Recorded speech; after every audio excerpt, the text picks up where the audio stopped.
کیوں ہم میں سے ہر آدمی یا تو شادی شدہ ہے یا کیا کرے گا؟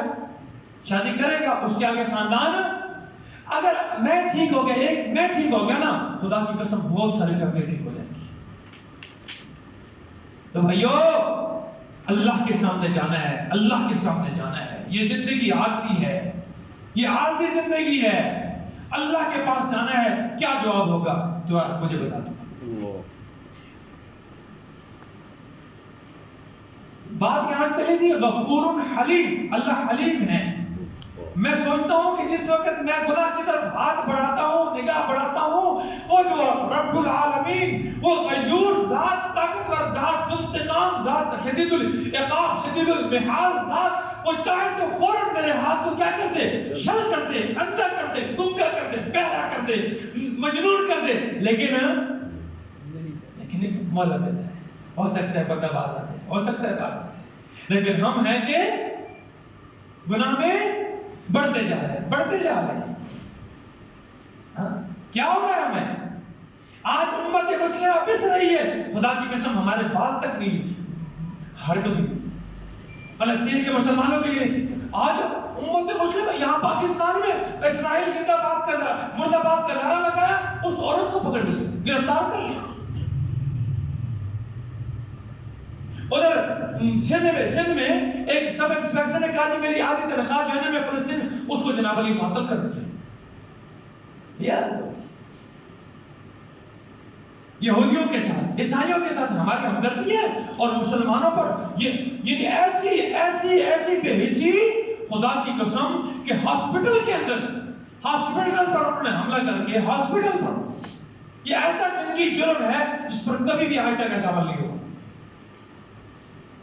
لیکن ایسے بے حس حکمران ہمارے پیدا ہو چکے ہیں. یہ ہماری بدعمالی کا نتیجہ ہے کہ جناب جس کسی کی زبان تک آج تک حرکت نہیں ہوئی، جناب کیا ہو رہا ہے؟ ہم دعا کر رہے ہیں جو ہم سے ہو سکتا ہے. یہ کیا ہے؟ یہ جو گانا ہے نا، اس گانے سے انسان کے دل میں نفاق پیدا ہوتا ہے.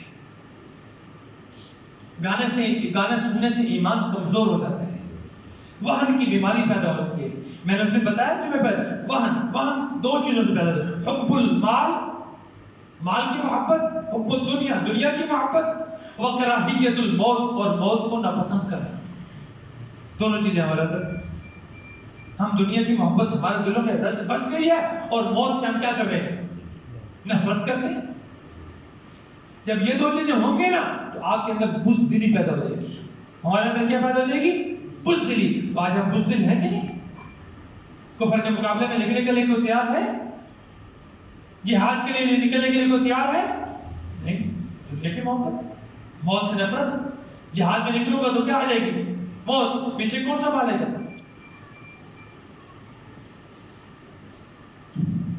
یہ سب قرآن سے دوری کی وجہ سے ہے. اگر ہم نے قرآن کو سمجھا ہوتا نا تو اللہ کی قسم یہ حالت ہماری نہ ہوتی. یہ ہمارے ایٹم بم کس قوم کے؟ کس نے بنایا ایٹم بم؟ اس کی حفاظت کے لیے. خود ہی حفاظت کرا. ایٹم بم اپنی حفاظت کے لیے بنایا تھا یا اس کی حفاظت کے لیے ایٹم بم بنایا؟ مسلمانوں کو مار رہے ہیں اور ہم تان کے سوئے ہوئے. ابھی میری باری نہیں ہے، تک وہ اس کو مار رہا ہے، وہ اس کو مار رہا ہے، وہ اس کو مار رہا ہے، وہ ایک ایک کو مار رہا ہے، چن چن کر مار رہا ہے. خدا را جانتے ہو ابھی بھی وقت ہے، ابھی بھی وقت ہے. اللہ سے معافی مانگو، توبہ کرو، اللہ کے حضور سر سجود ہو جاؤ، اور اپنی اس کمزوری کو قرآن کے ساتھ جڑ جاؤ. قرآن پڑھو گے نا، خدا کی قسم آپ کے اندر ہمت آئے گی. زندگی اور موت کا مالک میرا رب ہے. اللہ کی قسم دنیا کی کوئی طاقت، جب تک میری موت اللہ نے نہیں لکھی نا، دنیا کی کوئی طاقت نہیں مجھے موت دے سکتی. یہ چند دن پہلے کا واقعہ ہے. فیصل موورز والی گاڑی جا رہی ہے، موٹر وے پر جا رہی ہے، موٹر وے پر ڈرائیور فوت ہو گئے. چلاتے ہوئے ڈرائیور فوت ہو گیا. بتاؤ مجھے فیصل موورز کی رفتار کتنی ہوگی؟ موٹر وے کے اوپر کتنی رفتار ہوگی؟ سمجھ آ رہی ہے؟ لیکن موت صرف اللہ نے اس ڈرائیور کی لکھی تھی، باقی پوری 55 والی جو پوری گاڑی فل تھی ان کی موت نہیں لکھی تھی. فوراً پیچھے سے ایک بندہ آیا اور جب وہ آگے گرا نا، اس کو موت آئی تو فوراً وہ ایسے گر پڑا. تو وہ ساتھ کے ڈاکٹر تھی، انہوں نے دیکھا بھاگتے ہوئے اس کو پیچھے کر کے انہوں نے گاڑی کو سنبھالا. یعنی کہ عام طور پر بڑی گاڑی سنبھالنا ایک اجنبی آدمی کے لیے مشکل ہوتا ہے، لیکن اللہ نے انتظام کیا. فوراً وہ آیا، اس نے اس کو پیچھے کیا، انہوں نے گاڑی سنبھالی، گاڑی سنبھال کے گاڑی روک دی. پیچھے سارے کے سارے آدمی کیا ہو گئے؟ کیوں کیسے بچے؟ کس نے بچایا ان کو؟ وہ اس نے نہیں بچایا. کس نے بچایا؟ اس اللہ نے. ان کی موت نہیں لکھی تھی، وہ بچ گئے. ادھر وہاں کس کی موت تھی؟ ڈرائیور کی. اس جگہ پر موت تھی، وہاں وہ پہنچ گیا، وہاں پہنچا ہے.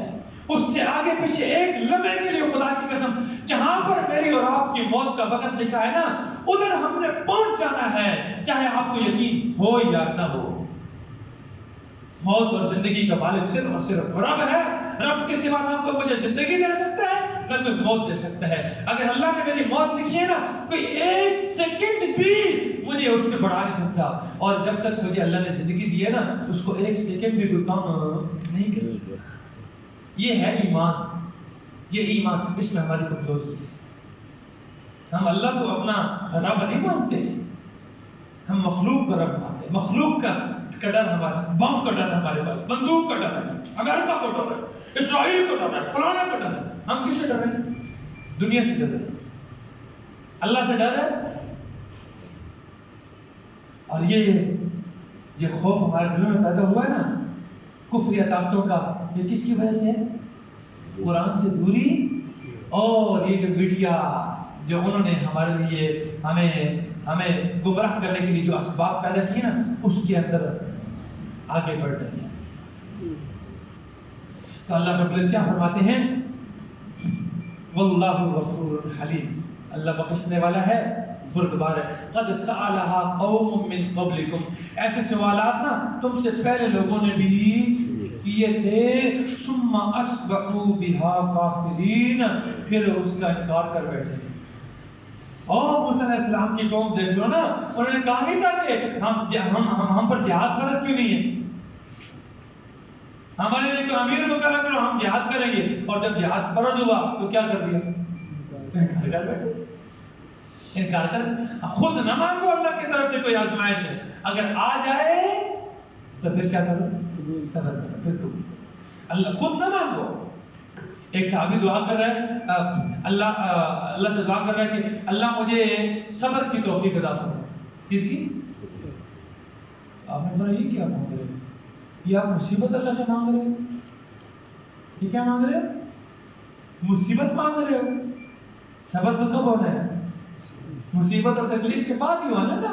اور تم اللہ صلی اللہ علیہ عافیہ، اللہ سے عافیت مانگو. اللہ سے کیا مانگو؟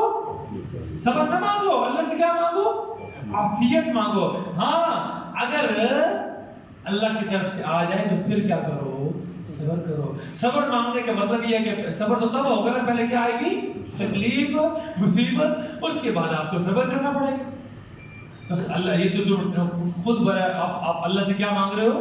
مصیبت مانگ رہے ہو. حالانکہ ہم اس قابل نہیں ہے کہ اللہ ہمارے کوئی مصیبت آئے اور ہم اس کو برداشت کر سکیں. اللہ کی آزمائش امتحان کون انسان ہے؟ ہاں اگر اللہ کی طرف سے آ جائے تو پھر ہم کیا کریں؟ صبر کریں. اللہ سے دعا ہے کہ اللہ ہم سب کو جو کچھ کہا، جو کچھ سنا، اپنی رضا کے لیے ہم سب کو اس پر عمل کی توفیق عطا فرمائے. کوئی کمی کوتاہی ہوگی تو آپ سے معذرت بھی ہے، کیونکہ جذبہ جو ہے نا، یہ ایمانی جو قرآنی جذبہ جو ہے نا، یہ کنٹرول میں نہیں رہتے. کیا کروں، مجبور ہوں. حالات دیکھتا ہوں تو مجبور ہو جاتا ہوں.